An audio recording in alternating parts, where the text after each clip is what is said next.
What's up, gentlemen? Today I wanted to do something different, make a little ranking.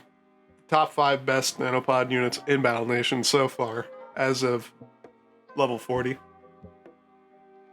A lot of these you don't necessarily need to put any nanopods into, but I feel like number 1 and number 2 are 2 units you should definitely consider investing in, because they will make your experience playing this game significantly smoother. Starting off at number 5, we have the Heavy, which you unlock at level 10 for 35 nanos each.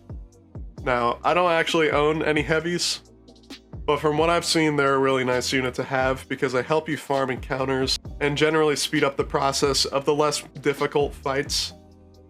Although the Field Agent is a nice replacement, Heavies generally do their job much faster, with the bonus of having more bulk and doing slightly more damage, making the fight go much faster. I think I would have gotten a few of these if it weren't for another unit in this list that definitely had my attention, and also around the time that I would have gotten a couple of these. Nanos were not, you could not buy nanos.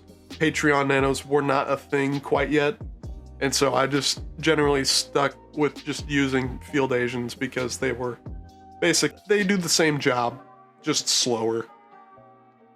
Next up, at number 4, we have the Salamander, which you unlock at level 39 and are 50 nanos each.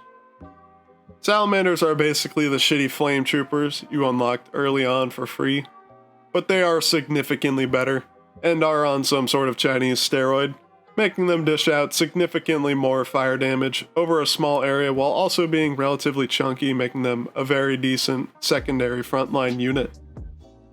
Their third attack, Beatdown, is by far their best attack, and with the added DOT, the damage it can deal against armored and unarmored enemies is extremely solid. They are a very solid unit though. Next up, at number 3, we have another unit that I do not own. It is the Brimstone. It is unlocked at level 35 and are also 50 nanos each.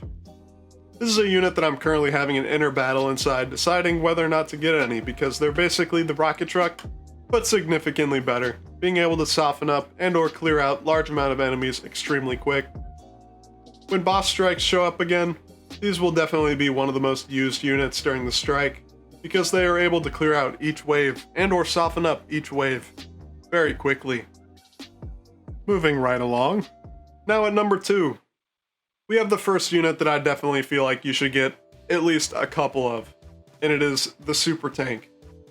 You unlock this unit at level 32 for 70 nanopods each. With it being the most expensive unit on this list, it might be a bit off-putting, but this motherfucker will carry you through the entire mid to late game.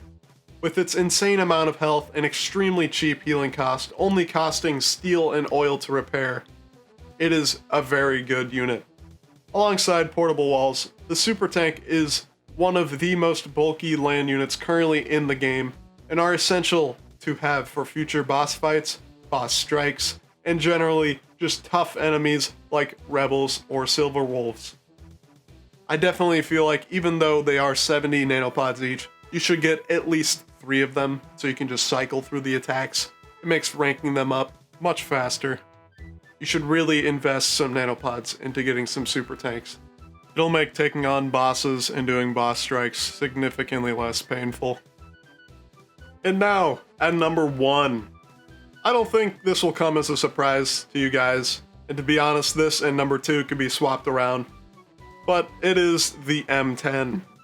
With it being unlocked at only level 26, and being the robbery of the century at only 55 nanos, this battleship will end up being a cornerstone of your naval army for pretty much the entire game. It is involved in literally every naval boss guide at the moment, and makes naval encounters an absolute breeze. With its insane damage output and its amazing health and armor, it doesn't really get much better than this hefty fucker. That is until Madrona decides to add a better battleship or a better naval unit than the M10. But for now, this is literally the number 1 thing you should be putting nanos into, other than the super tank, because it is just so nice having 10 or 20 of these units. It's also okay if you just want to have 5. But for future boss strikes and future naval boss strikes, you're gonna really want to have more than just 5. It is a fantastic unit. If you have any differing opinions for the placements on this list, or feel like I should have mentioned a different unit, please let me know in the comment section down below. But for now, thank you for watching this video. I'm hoping to continue bringing you more Battle Nations content soon. I'll see you guys later. Machine gun. No. Bruh! That is like the worst thing that can happen. That is not machine gun.